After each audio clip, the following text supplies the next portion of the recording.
Hello, I have a book review of Andrew Yang's War on Normal People.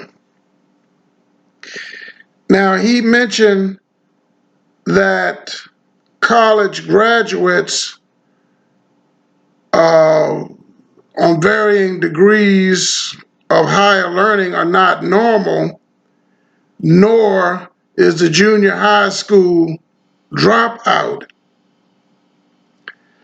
I have a person I chat with that I've tried to explain. I say, well, you say you have so much education and so forth that, because there may be some things that I don't know that you know, doesn't mean that I'm slow or a mental case.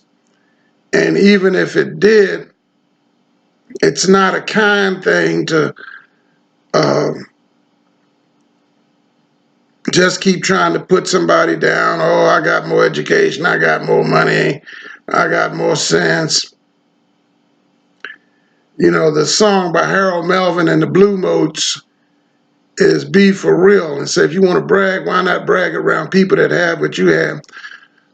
But sorry to digress a little bit, but I was chatting with this Eritrean, and then I wound up yelling because I couldn't be heard. And she's like, "Well, you haven't been in the restaurant business for a long time. You don't know the changes." And I told her, I said, well, some of this stuff goes back service-wise. For example, the French service, I guess, came from France, why they call it that, and probably really hasn't changed that much. And then, like, with certain restaurants that would want the waiters to tell the people what's in the food, or at least be prepared to, particularly since some people may have allergies. Um, and so then it's the slur against black. Oh, black people yell, and um, but you know, she's being disrespectful by not letting me say anything or not letting me offer a rebuttal. Now I try not to get angry or emotional when she downs the African Americans, but see, this comes back to, or I'd like to pretend that it does, to what are normal people. I was chatting with an older white lady, and it's the same thing. And I guess I'm lonely and put up with this stuff just to have some company, and um, just constantly over talking and interrupting as if I don't know anything or have nothing to contribute. And this other guy tells me, say, well, I'm the teacher and you're the student.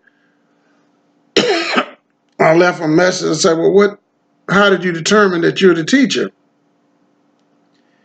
And there are people that, and I've told him, I said, look, why not let me say what I'm saying, then ask the questions? So I guess, he turned that on me. Um, and, that's true to an extent or whatever, but at the same time, sometimes people might need a quick interjection and let you finish. Um, my brother's like that as well. He let him say what he's saying, and he has this long, like a speech. And I told the Eritrean lady, I said, well, look, this conversation is a dialogue, not a monologue, as Jesse Jackson says. And, well, I don't have time for that. So I used to talk to a guy that's passed that, anything you would say, you say, well, it's change. Well, some of that can be looked up. But if a person's not going to let you speak to the point, or not let you check the computer or whatever to determine some of these things and some of these attitudes about American blacks, Tariq Nasheed, who has made a lot of Black history movements and is advocating in favor of what he calls foundational blacks. His latest video deals with a lot of that. But let me try to get back to this book. Now, oddly enough, I have a friend that, and he's like that too, basically interrupting, over talking, and then hanging up, and not really letting you offer any rebuttal. If you say something about a dictionary or whatever, well, he don't respect the dictionary.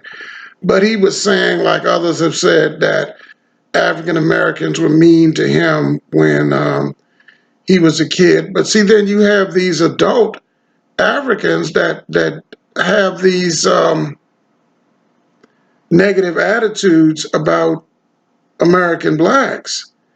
The stereotypes of them being lazy and whatnot. And Tariq Nasheed played a clip of Joe Biden where they asked him about reparations, and he didn't even deal with it. And he just says, well, he mentioned the Latinos, and then he also talked about the immigrants worked like the devil, that this was a nation of immigrants, and how much they would contribute to the country.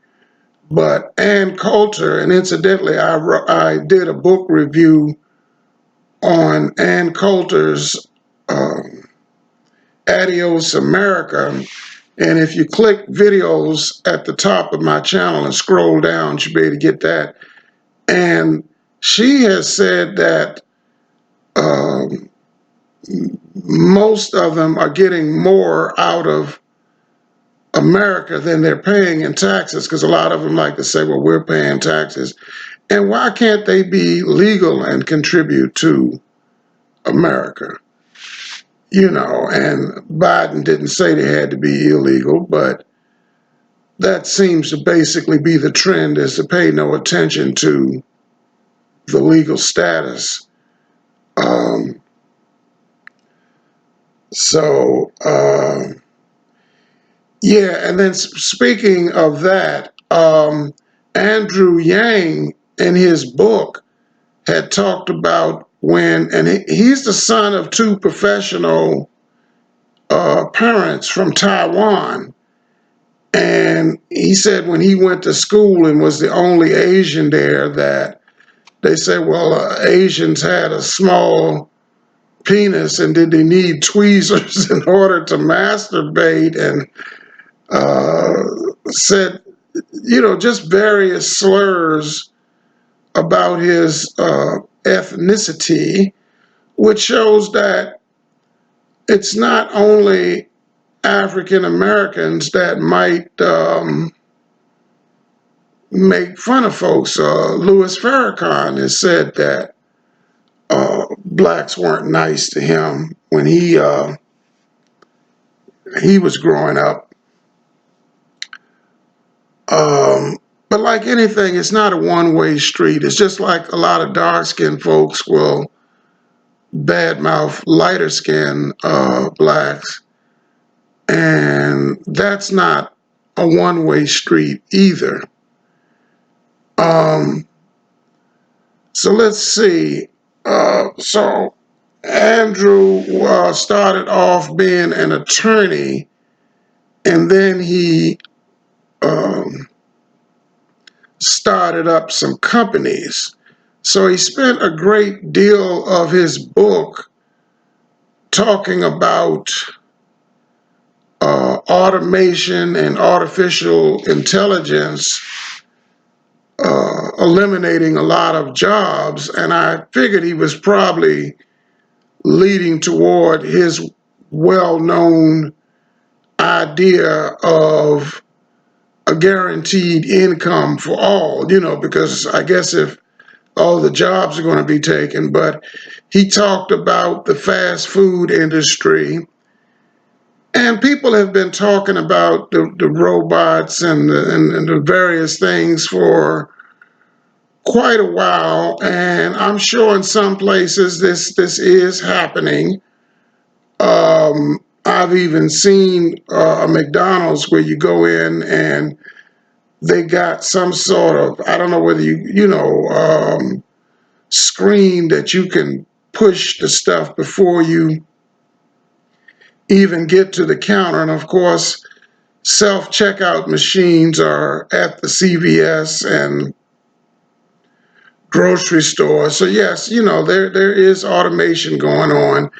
But one of the things that, and then he spoke about the truck drivers and said, well, the self-driving trucks, and then he spoke about some of this is going on in other countries already, um, and the Uber drivers. But see, these uh, automated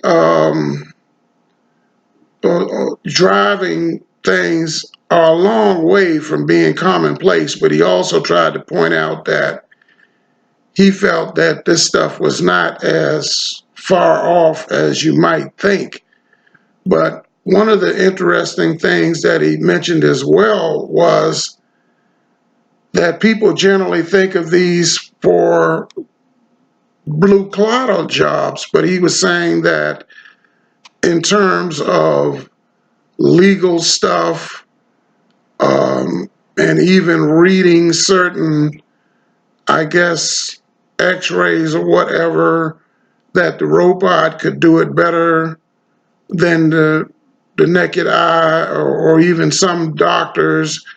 He mentioned with the legal profession, um, and the artificial intelligence. He said that they could even help with therapy in terms of, in particular, soldiers. And then he says, well, there's still a lot of healthcare aides, and he said they often don't have insurance and whatnot. So later, he talked about, uh, I guess in the 60s, that the idea of a guaranteed income was discussed. And he said Richard Nixon had studied a family assistance plan, but it couldn't work its way through Congress. And this made it appear that what he's been advocating is not as far-fetched as it superficially seems. And he has managed to still get on the debate stages, and he's not the first politician to write a book during the time that they're running for president. It seems like basically a tradition. Um, I got Herman Cain's book, and he, I don't know, he got so involved with a lot of technical type of economic things that I didn't find that too enjoyable. Um, let's see. So what else? Now I didn't see whether the Cowboys won today. When I last watched it, and they were playing against the Eagles, well, I'd like to make a few comments after I deal with the main topics, and hopefully that's not the reason I don't get more views than I do, but occasionally I'll get a comment or somebody will say that I did a good video, which is gratifying because I'm doing this as a hobby. But at any rate, I don't know whether Dallas lost today. Dak Prescott, they said, had a hurt shoulder. Um, Tom Brady played better and got a little help from his friends, as the Beatles sang on the Sgt. Pepper's Lonely Hearts Club's band. but they got some better running. Let's see. Now Baltimore, I believe, was I think they probably beat Cleveland, you know. So um, and I guess the business of dealing with whether they're going to send the impeachment stuff up to the Senate to try to stop Trump. I guess that'll be coming up next week. And during this Christmas time, I just happened to be struggling a bit. And oh, I did a video on the New Balance 990 sneakers, and I was saying, well, I hope this works out. It turned out that it didn't. And I had got a couple of New Balance 990s from a neighbor, and I'd have to be doubling up the socks and so forth to the point that I just got rid of them. Um, and I got let me see, find this. I got an 860. Um, they tell me this is the newest New Balance on the market, but now even though it's a 4E, my toe has been rubbing my big toe on the side of it, and I think it's began to break in a little bit. I've tried the Band-Aids and different things to try to take some of that pressure off the toe, and diabetics, so I have to be careful with my footwear. And I have another pair of 860s that are a bit older, and I had one foot doctor say, well, what's wrong with these shoes? Well, you eventually need um, new shoes. So I'm trying to debate if once I get my disability check, whether I would try to squeeze my budget in order to get another pair of sneakers. The manager at the Potomac River running store in D.C. had asked me, said, well, look, do you want to try these on? And basically say within reason, they would let you uh, return them after you've worn them in the street. But I was just trying to make it work in terms of my big toe, and I guess I can still get some use out of it. Um, so I guess that's mostly what I wanted to talk about. I'm sorry if I digress too much, but I was chatting with this lady today, and just too often just dealing with people that tolerate you rather than celebrate you, as Joel Osteen talks about.